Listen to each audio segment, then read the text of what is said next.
Mr. President, I'd like to start with defense alliances with the United States, Japan, and Australia. The first question is, to what extent does the 2026 budget assume U.S., Japanese, or Australian support in case of a major WPS contingency?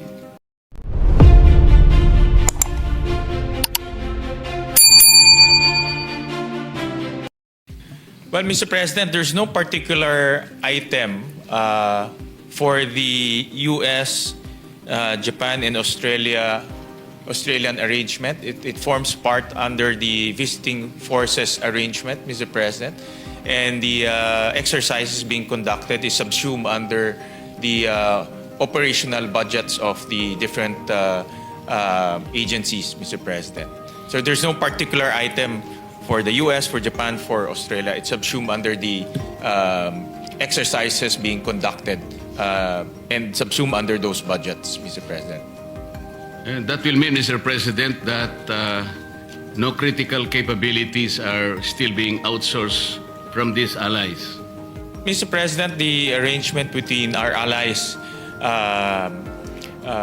is focused on different aspects, no? Intelligence sharing, cybersecurity partnerships, as well as interoperability arrangements.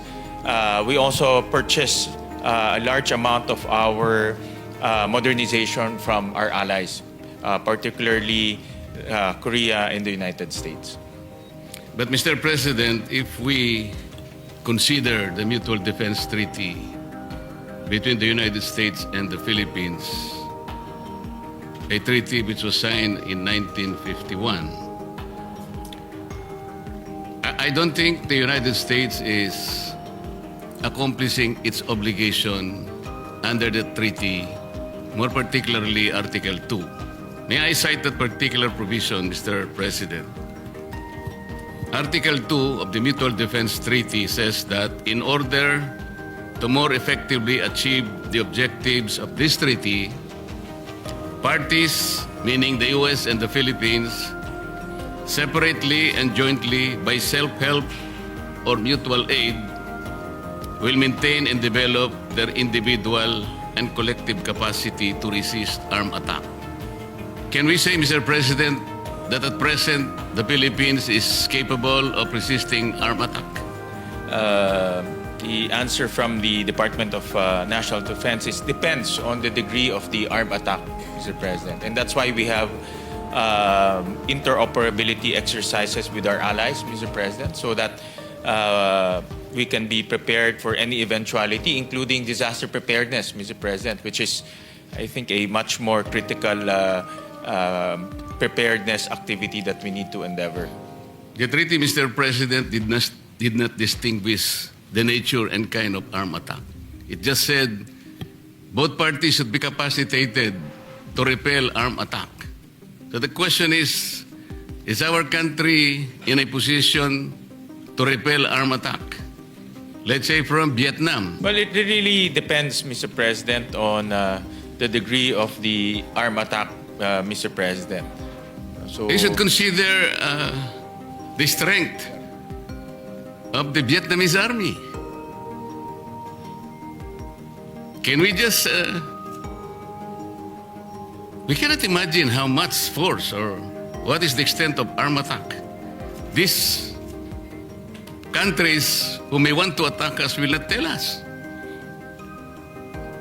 Kaya nga, paano natin magagamit yung Article 2? Is it not proper for us to at least make ourselves capable of whatever attack? That should be the ideal objective. And the Mutual Defense Treaty should be able to accomplish this. This is the main objective. That's why I'm asking you, Mr. President. Mr. President, one of the aim of the DND is to continue to modernize our capability, Mr. President. That's why we have allocated 60 billion pesos in the budget to continuously support the modernization of our armed forces, Mr. President. But that is not answering the question, Mr. President. I'm asking whether our country is in a position to repel armed attack. This is the objective of the Mutual Defense Treaty. If we continuously hide upon the argument that we are perennially being assisted by the United States, Japan, and Australia, we're compromising our sovereignty and strategic autonomy, Mr. President. So ba't meron pa po tayong Mutual Defense Treaty?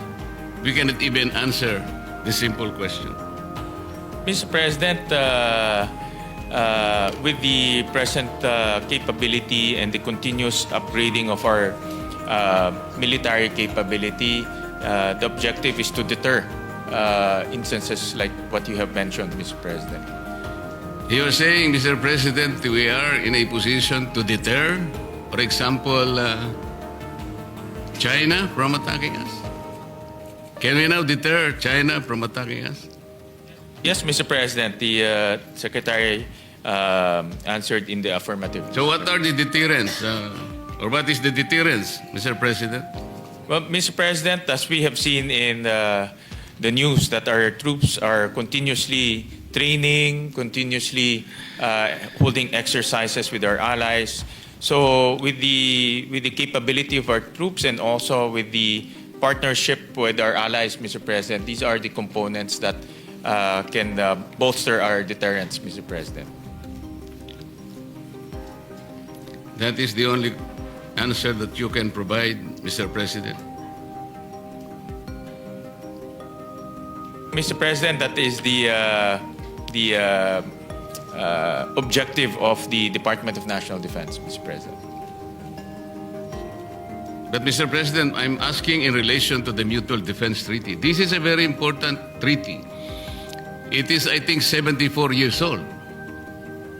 If we maximize that treaty, hindi naman po siguro tatagal. After 74 years, hindi pa po natin masabi na kung ano ang ating napala dito sa Mutual Defense Treaty. Mas matanda pa po sa akin ang treaty ito, Mr. President. Well, Mr. President, from my observation, yung interoperability, yung balikatan exercises is a clear evidence that we are operationalizing the treaty. Yung treaty ho, papel lang ho yan eh. Kung hindi ho nating ilalagay yan sa action through the balikatan exercises, through modernizing our capability, to coming up with our own modernization program, hindi ho talaga magiging beneficial yung treaty na yan. So makikita naman ho natin na tuloy-tuloy po ang paglalaan po ng pondo sa ating AFP at tuloy-tuloy rin po nila ginagawa yung kanilang makakaya with the limited budget that we have. No? Sana ho mas malaki, but with the limited budget that we have, yung kanilang mga exercises para po makaresponde ho sila kung ano man ang pwedeng mangyari. Eh sabi po nyo kanina, Mr. President, wala naman po tayong na-outsource sa ating mga partners. It is inconsistent, Mr. President. Sabi, tinatanong ko po kanina, gaano po sa ating budget ang ma-assume natin na suporta mula sa tatlong mga kaibigan natin. Ang sabi po niyo, wala. Yeah. May nabanggit ko ho kanina, like for example, intelligence sharing, nabanggit ko rin, nasabi ko rin ho kanina yung cybersecurity capabilities and cybersecurity capacitation. Yun po yung mga ilan sa mga ina-outsource ho natin. At partnership, hindi lang ho outsourcing, but in my view, these are partnerships. Ang mundo ho naman ay interconnected na ho ngayon at hindi ho natin pwedeng sabihin na tayo lang ang gagawa. So we have partnerships with our allies, Mr. President. But a more detailed discussion should be limited to a executive session, and the Secretary is more than willing to brief His Honor on the details of those outsourcing and partnership, Mr. President. Marami ho dito may national security concern, pero open naman po ang ating secretary na pag-usapan yan through an executive session. What clear red lines and conditions has the Philippines communicated to the US, Japan, or Australia regarding the use of EDCA sites, yung joint patrols po natin and exercises, so that our territory is not used for offensive operations unrelated to Philippine defense and security? Yeah. Well, under the Constitution ho, hindi ho pwede silang magtayo ng base militar ho dito. So itong mga EDCA sites ay ginagamit ho to for joint exercises as well as disaster preparedness. So ang may-ari po ng mga lupa ay tayo pa rin, ang Pilipinas pa rin. Ang nag-ooperate rin po ay tayo pa rin, ang Pilipinas pa rin. So wala ho silang responsibility sa pag-ooperate ho nun. Given the inclusion of EDCA, Mr. President, EDCA sites near Taiwan Strait and the WPS, what risk assessment has DND made that these facilities will not become targets in a possible US-China conflict, not our own making? Based on the reply of the good secretary, their risk assessment is very low, Mr. President.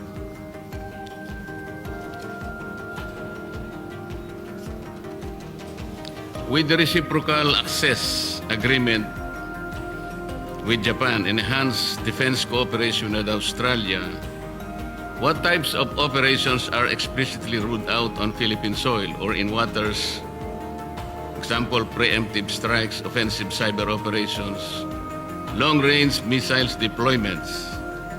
If you can please specify, Mr. President. Ang limitation po ay offensive operation and anything that will and anything that will pertain to engagement in war, Mr. President, as an instrument of national policy, Mr. President. Mr. President, does the Department of National Defense agree that a decision of the Supreme Court interpreting and applying a provision of EDCA automatically becomes part of EDCA itself? Mr. President, the reply of the Secretary, it's this positive portion reflects that, Mr. President. Well, the question requires an answer either yes or no, Mr. President. What is the dispositive portion, Mr. President? The reply of the Secretary, Mr. President, it's part of the ruling and it's part of the ratio decidendi, Mr. President. Yes, of course, the decision of the Supreme Court always form part of our legal system, Mr. President. And we're referring to Ochoa, Sagisag versus Ochoa, Mr. President, where the Supreme Court interpreted Article 4 of EDCA regarding the unimpeded access of the U.S. to a military equipment, material, and supply that it has prepositioned in the Philippines. That is correct, Mr. President.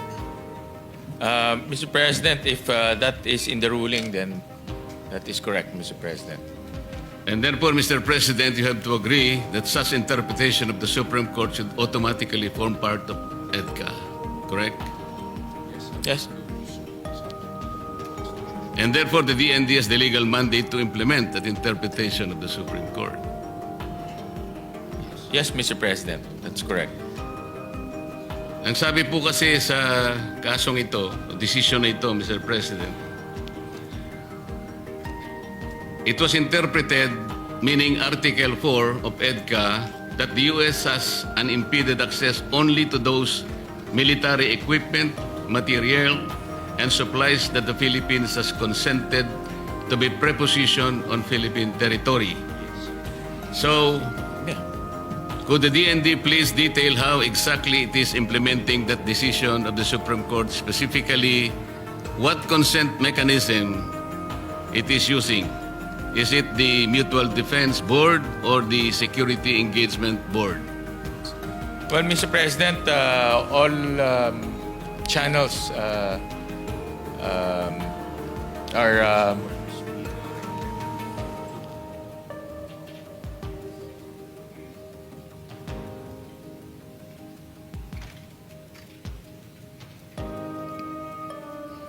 I was informed, Mr. President, that the boards are merely recommends, and the secretaries of the DFA and the DND are the ones who approve it, Mr. President. When we say the boards, Mr. President, we're referring to MDB and the SEB. Yes, Mr. President, correct. How many come from the Philippine side, Mr. President? And what is the voting requirement? It's 7-7, Mr. President, in the board. Has there been an instance, Mr. President, when the Philippines did not allow the U.S. to preposition a certain military equipment, materiel, or personnel? Well, Mr. President, the Secretary relayed that they're not at liberty to divulge that the answer to that, Mr. President. May we know the reason, Mr. President? Well, Mr. President,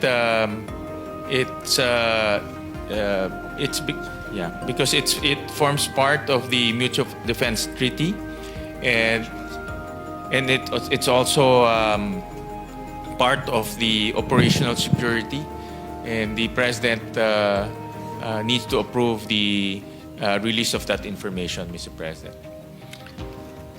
Mr. President, the armed forces of the Philippines mentioned that certain U.S. missiles should be prepositioned in the Philippines. Are these nuclear-capable missiles, Mr. President?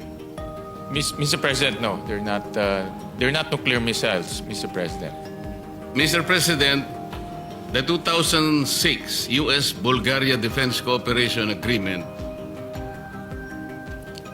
the 2009 U.S.-Poland Status of Forces Agreement, and the 2014 U.S.-Australian Force Posture Agreement all explicitly require the United States forces to notify and obtain the exclusive consent of the host government regarding the type of defense equipment, supplies, or material to be propositioned.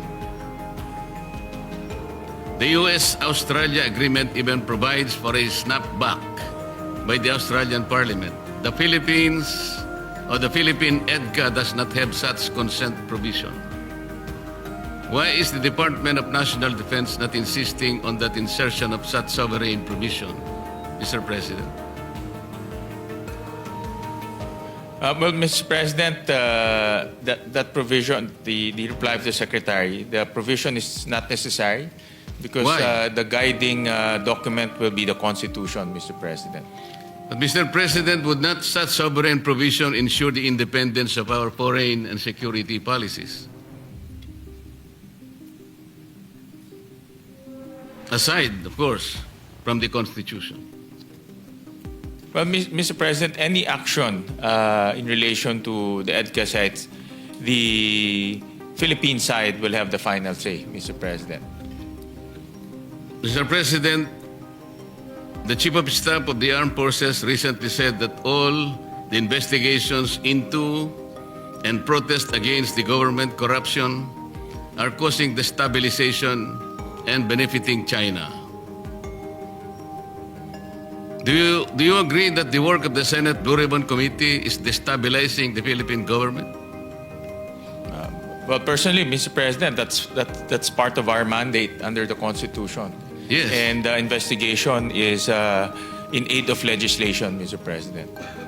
Kaya nga po, kaya hindi tayo nagdi-destabilize kahit na po tayo ay gumagawa ng pagdinig laban sa corruption na nangyayari sa ating bansa, lalong-lalo na po itong karumal-dumal na flood control projects na nakita po natin kung anong...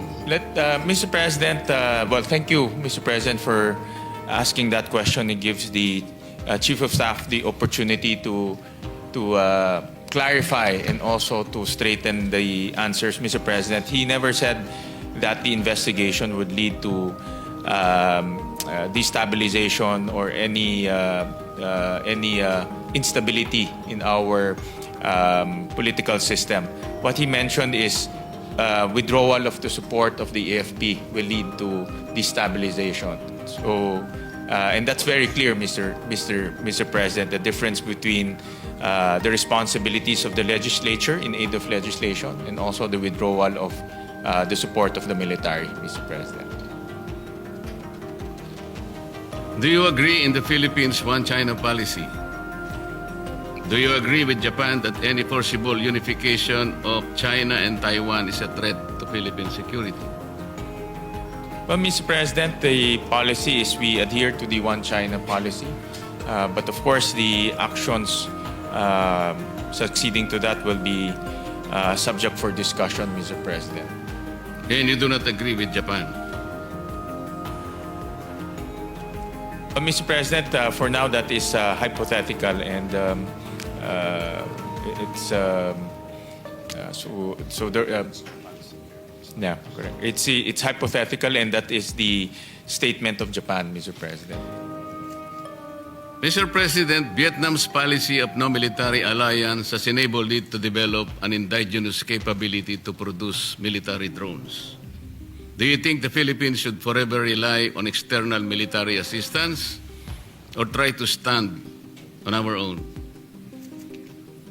Well, that's the direction, Mr. President, to be self-reliant on our military needs, Mr. President. And hopefully, later on, we can invite investors to come here and build facilities that will manufacture drones and other military equipment, Mr. President. That's the aspiration, Mr. President. But only if conditions will provide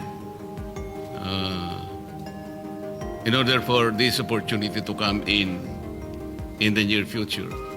Mr. President, the proposal of the Department of National Defense is to amend the Self-Reliant Defense Posture Law. That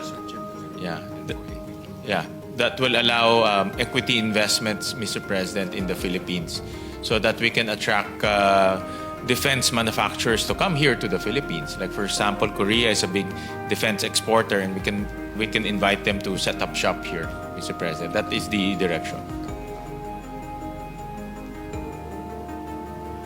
What lessons from the Russian-Ukraine war have our experts in the DND derived in relation to the need for indigenous military capability? Well, Mr. President, there are many lessons that the department derived from that Russian-Ukraine war. One is the indigenous capability in manufacturing, Mr. President. And actually, I've seen some documentaries that because of that war, the Ukraine defense manufacturing industry had a resurgence. They now produce virtually most of the things that they need to repel the Russian invasion.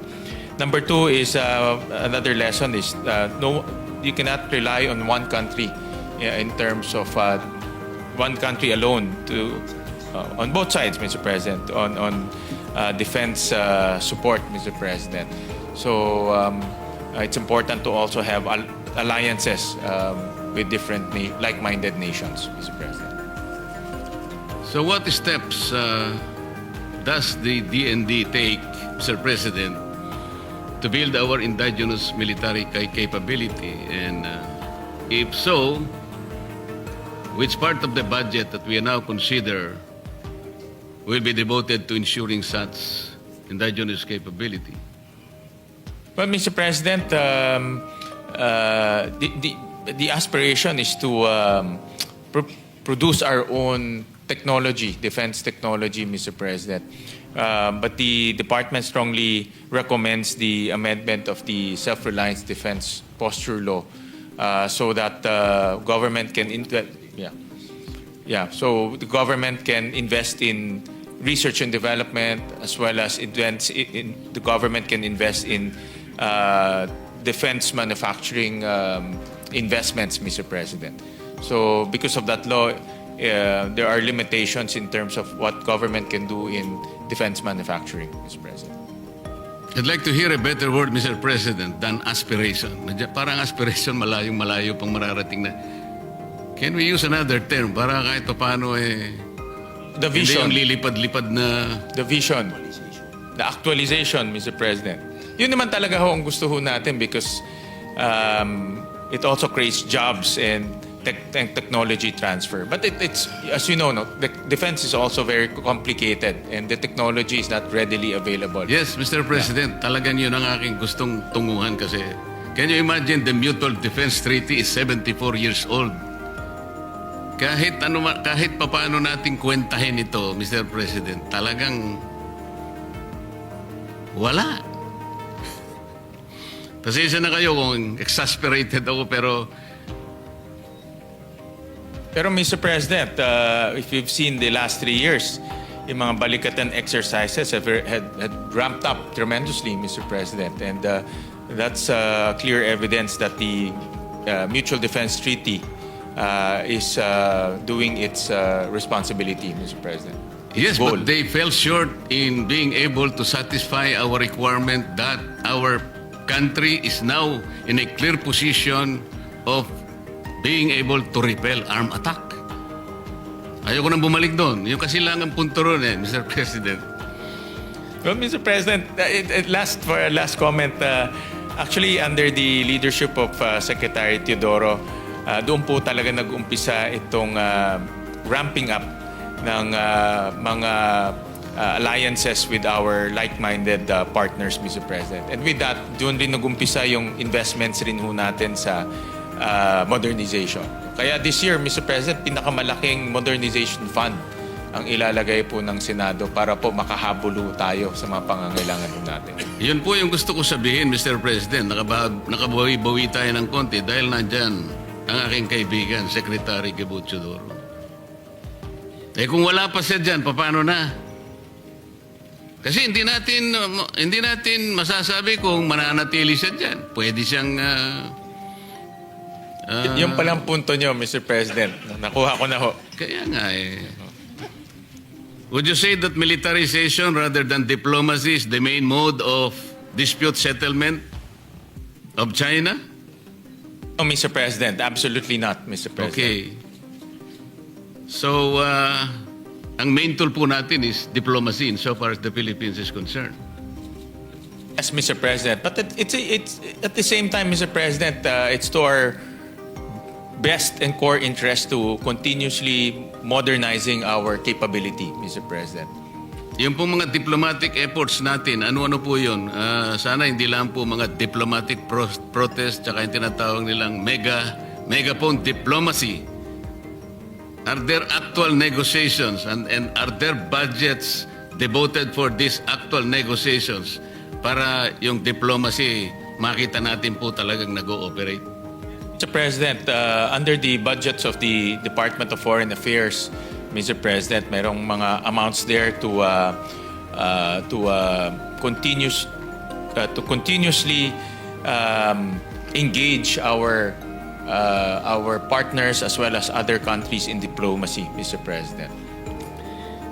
Mr. President, is it correct to say that the Department of National Defense is asking the people for billions of pesos to defend the West Philippine Sea, or WPS?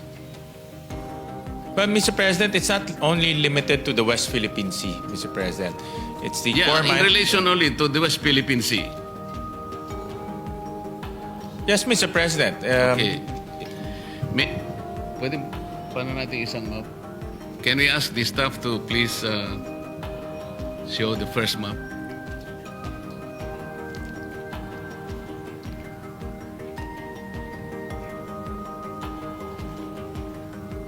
Mr. President, hindi ba lalaki ng konti? Palaki mo. Mr. President, I'm trying to show the official map of the South China Sea as published by the International Hydrographic Organization in S-23 or Limits of Oceans and Seas.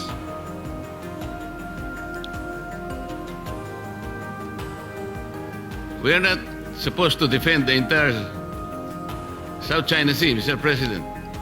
No, Mr. President. Only our exclusive until our Only the portion of the West exclusive. Philippine Sea. Yes, Mr. President. Until the exclusive economic zone, and also in the the other side, Mr. President. Hindi, doon muna Eastern tayo sa seaboard, West, Mr. sa President. West Philippine Sea muna tayo. Isa-isa lang, boss. Mahirap ang kalaban. Can you tell me, Mr. President, exactly which portion is the West Philippine Sea?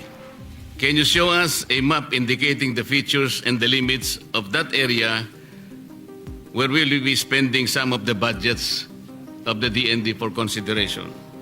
Mr. President, it's 200 nautical miles from our baseline, Mr. President. Those are the areas that the DND intends to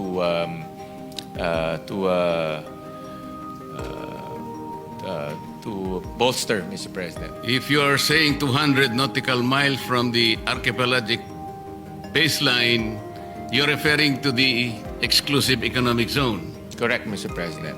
The reason I'm raising this question, Mr. President, is that the lack of precise identification of the area where the people's money is supposed to be spent, parang ang mangyayari po parang yung flood control ngayon. Dahil po sa discrepancy in coordinates, ang dami billion po kasi ang natapon din na pera.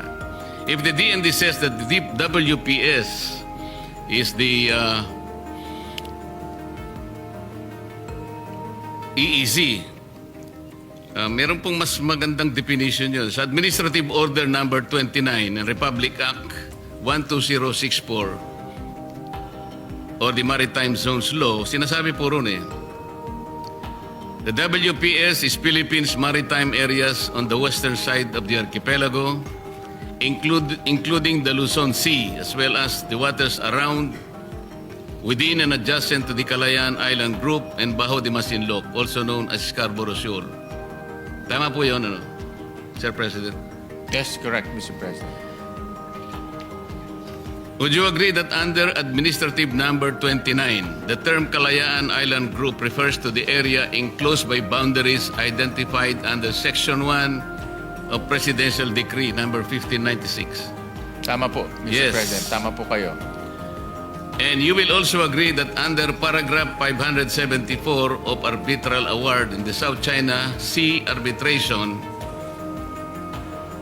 the tribunal declared that the Philippines cannot apply boundaries to enclose the Spratly Islands or a portion thereof. Yes. Yes, we agree.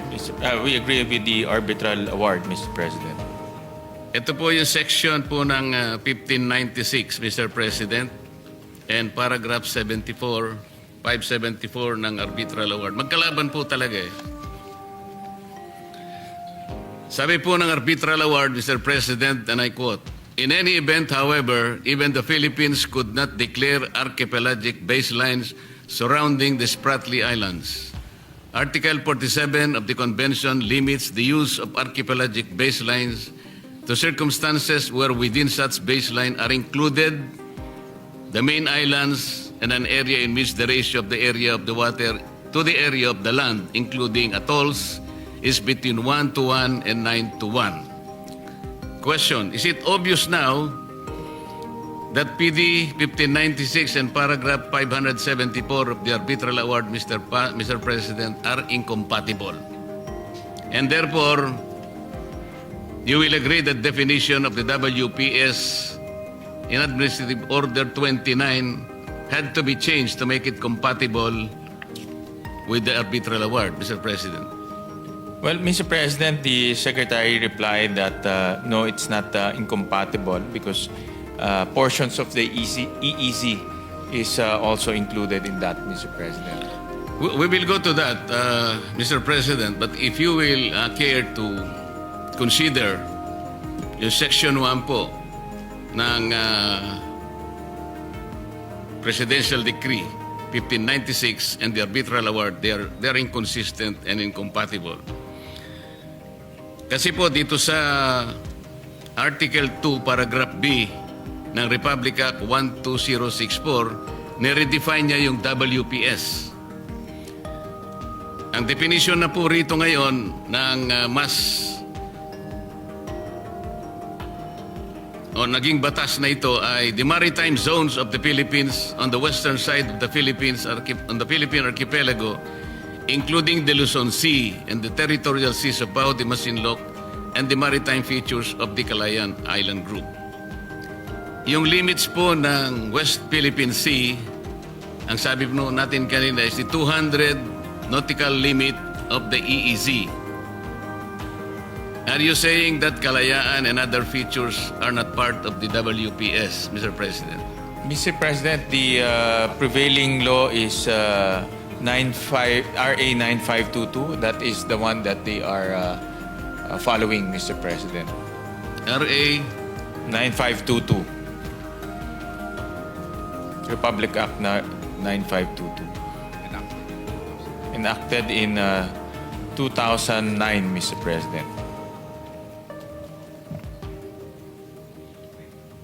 Paano po yung Republic Act number 12064? 2012 po ito. This is the more recent law.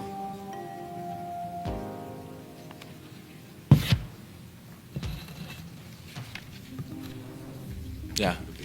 Yeah, Mr. President, maritime zones and the baselines are different matters, Mr. President. Alam ko po yun, Mr. President. Pero kung pag-uusapan po natin na yung limit po ng West Philippine Sea ay yung ating exclusive economic zone, which is 200 nautical miles from our baseline, malinaw po na ang Kalayaan Island Group ay hindi po kasali sapagkat it is beyond the West Philippine Sea.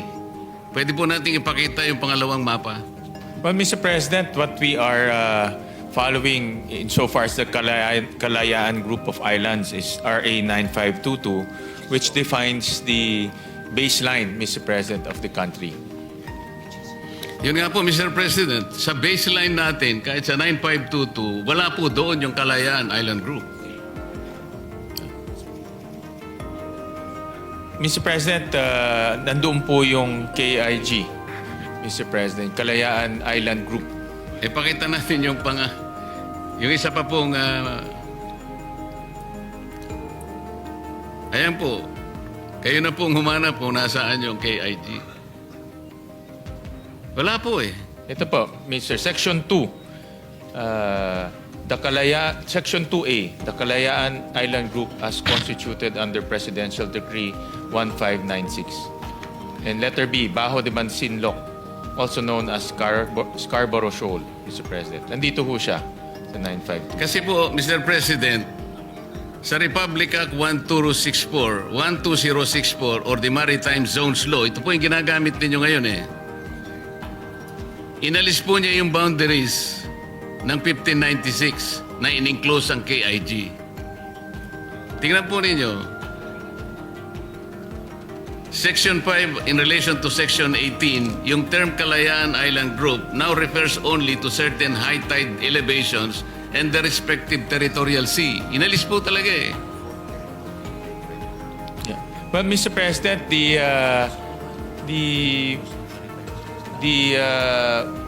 when it comes to the Kalayaan Island Group, Mr. President, it's RA 9522. Hindi po, ang ating pong recent batas na po, yung RA 12064, it was enacted last year, November 7, 2024. So hindi po pwedeng manaig po yung sinasabi nyo dahil ito na po yung more recent na batas na ginawa po natin.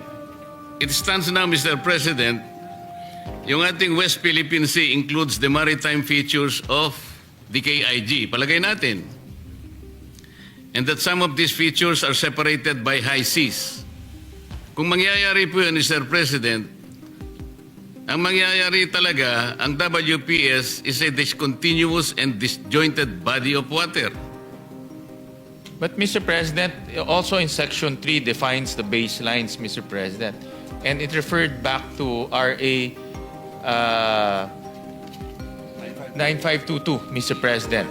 So, dinefine dito sa batas na ito, yung baseline ng ating bansa at pinifer niya bumalik ho tayo sa 9522. So, hindi ho siya inconsistent, Mr. President. The maritime zones only define the maritime zones kung saan po pwedeng dumaan yung barko, Mr. President. But in terms of the baseline, it refers back to 9522, which includes the Kalayaan Island Group, Mr. President. Hindi nga po yung batas po na binabanggit natin na atin pong ipinasa last year, inalis niya na po yung KIG. Wala na po roon eh.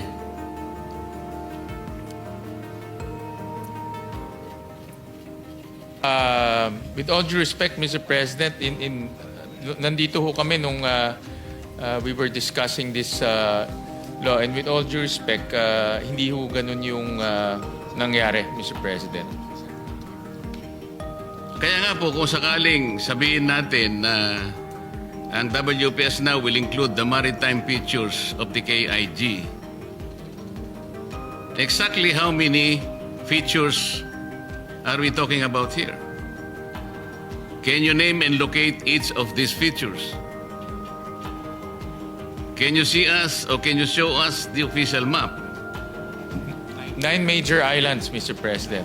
That is there are 9 major islands, Mr. President. Doon po sa KIG? Hindi lang po sa KIG, but yung mga features po sa... Yun nga po, ang pinakamahirap dito po, dahil wala pa po tayong official map ng West Philippine Sea, hindi po natin madidescribe lahat ang features. At kung meron pong isang mang Pilipino ang maaring mabuhay doon. I'm asking these questions, Mr. President, to make certain that we know what we are talking about when we say West Philippine Sea. Noong po kasing ito'y unang nabanggit nung nasa mababang kapulungan ako, dahil nga po sa hindi pagkakaintindi sa isyong ito, nung sinabi ko na ang West Philippine Sea tayo lang ito. But in the context of international law, hindi po talaga alam pa. Ang alam po nila ay yung South China Sea. Can you imagine, Mr. President, the discomfort, for example, of a passenger in a plane about his safety or her safety, kung marinig niya yung pilot at saka yung control tower, nagdidebate sila kung nasan siya lugar. Sabi ng pilot, I am here in the West Philippine Sea. Hindi maintindihan ngayon nung control tower. Ganun po kasi, after more than 16 years or maybe 12 years since 2012 nung ipasa po natin yung RA 12064, the Philippines has not applied with International Hydrographic Organization for the adoption of the name West Philippine Sea. Yun po kasi yung naging problema yata natin, Mr. President. Bakit po kaya? Well, Mr. President, I think that question will be best referred to the Department of Foreign Affairs, Mr. President. Yes, Mr. President, in proper time we will do that. But I guess considering that the West Philippine Sea is one of those areas that even our national defense officials are protecting or try to protect, kailangan po alam natin kung ano yung ating gustong proteksyonan. Ang sabi pa nga po ng ibang mga advocates,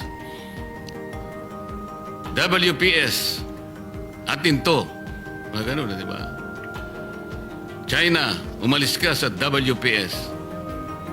Even our president said in his statements, West Philippine Sea is worth dying for. We'd like to see and would like to know, Mr. President, when we send our children and grandchildren to war protecting the West Philippine Sea, alam natin kung nasan talaga. What are the exact coordinates? Ngayon po talagang ang labo talaga eh. Parang sinabi mo, yung Pasig River, some portion of Taguig, some portion of Pasig, and some portions of another municipality. Hindi mo alam kung saan nagsimula, kung saan napuputol.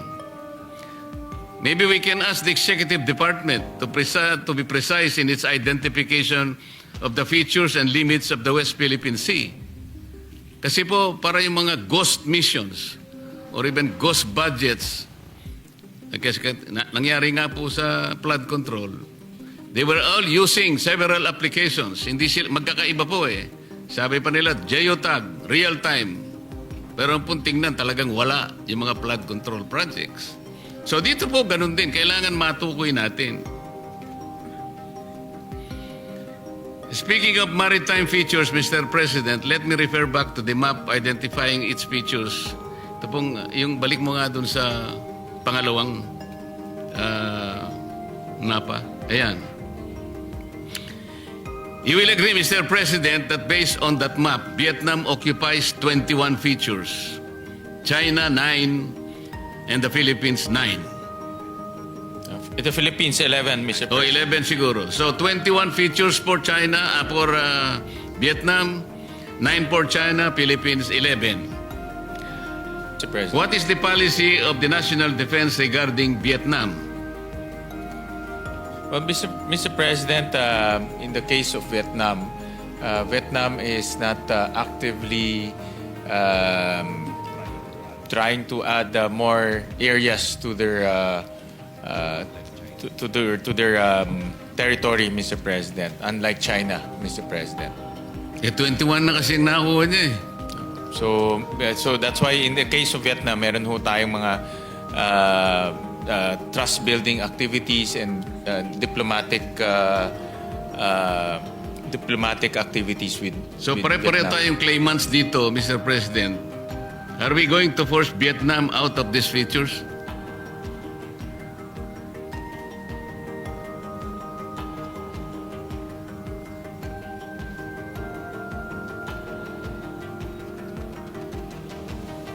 With Vietnam, Mr. President, we have open communication lines with them, and these communication lines will also discuss this type of issues, Mr. President. What about with China, Mr. President? Well, with China, it's a different case because we all know that China is trying to claim our territories even within the inclusive economic zone, Mr. President. Nevertheless, diplomatic approaches is still the approach that we are endeavoring towards China, Mr. Pero President. sabi natin kanina, Mr. President, yung open and actual negotiations ay ating ginagawa, and I even asked kung magkano ang budget natin dito sa actual negotiation, hindi lang naman megaphone. The budgets are in the DFA, Mr. President, and the amounts are not significant because this is part of their diplomatic activities, Mr. President. Hindi natin sila mapapaalis at hindi naman yun ang policy natin, Mr. President. So if that is the case, ang Vietnam ba, ang China ay paalisin tayo sa mga inoccupy nating features? Sa Vietnam, wala po. Wala pong ganun. In fact, we have good relations with Vietnam. Marami nga hong Pinoy na teachers nagtuturo po sa Vietnam. With China is a different case, as you know, Mr. President. Sa China is a different case. So, maaari tayong puwersahing umalis, Mr. President. Mr. President, we still the approach of our policymakers is to continue to engage, to continue to open the diplomatic channels with China and with other countries, Mr. President. And for me, that is the best approach, Mr. President. But forcing us out from these occupied territories is a potential threat, Mr. President. It's a potential threat, Mr. President. If that is so, Mr. President, has the Philippines filed a protest with the United Nations Security Council as required under Article 2 of the United Nations Charter?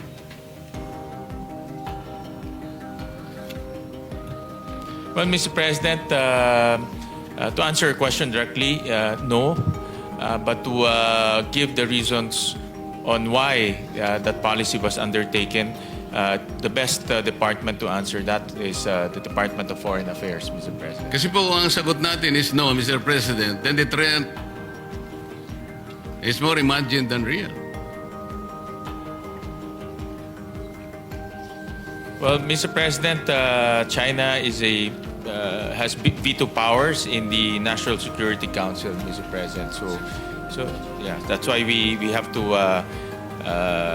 strategize very carefully, Mr. President.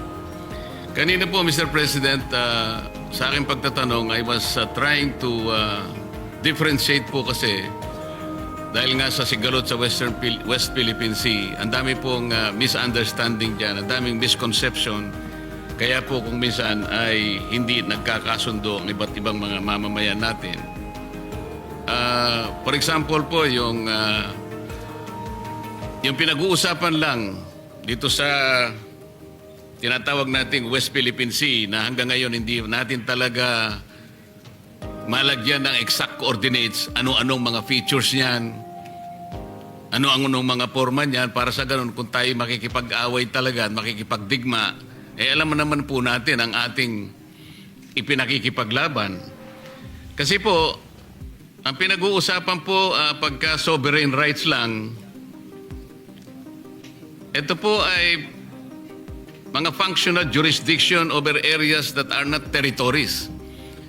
Katulad po ng binabanggit nating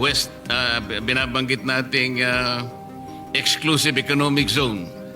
Kasama na po yung contiguous zone, yung continental shelf and even the extended continental shelf. Hindi po mga teritoryo to eh. Napagkakamalan po na territory, kaya nagkakaroon po ng mahabang pagtatalo. Sovereign rights, Mr. President, is different from territorial sovereignty. Iba po yung sovereign rights sa sovereignty. Yung estado po, katulad natin, have full sovereignty rights and jurisdiction over our territory. So we can apply our entire range of laws, whether constitutional, administrative, civil, criminal, or commercial, to all persons and properties and activities within our territory, subject to the rights of innocent passage, sea lane passage, open sky passage, and sovereign diplomatic immunities. Ang kaibayo po nito, in contrast, yun pong mga tinatawag nating maritime rights. Halimbawa po, itong binanggit natin kanina, contiguous zone, EEZ, continental shelf, ang may apply lang po natin dito ay mga batas o regulations relating to customs, taxation, immigration, and sanitation.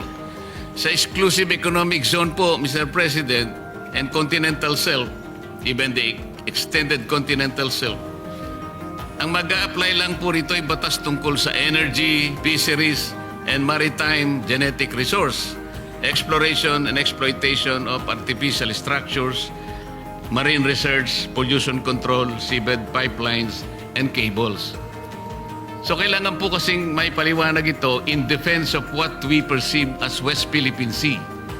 Yun pong maritime rights, sa tubig lang, hindi po territory na kagaya po ng ating gustong ipaliwanag na mabuti. Para sa ganon, ay alam po natin kung ano ang ating pinag-uusapan, saan po natin gagamitin ang budget, at kung tayo po ay makikipagyera, alin-alin po ang dapat nating ilaban na saganang atin, Mr. President. So, salamat po muli, Mr. President, sa panahon pong ibinigay ninyo. Maraming salamat po. At kung kayo naman ang tatanungin mga kababayan, ano kaya ang inyong reaksyon at komento sa balitang ito? Please comment down below at huwag na rin kalimutang i-like at share ang ating video. Thank you for watching.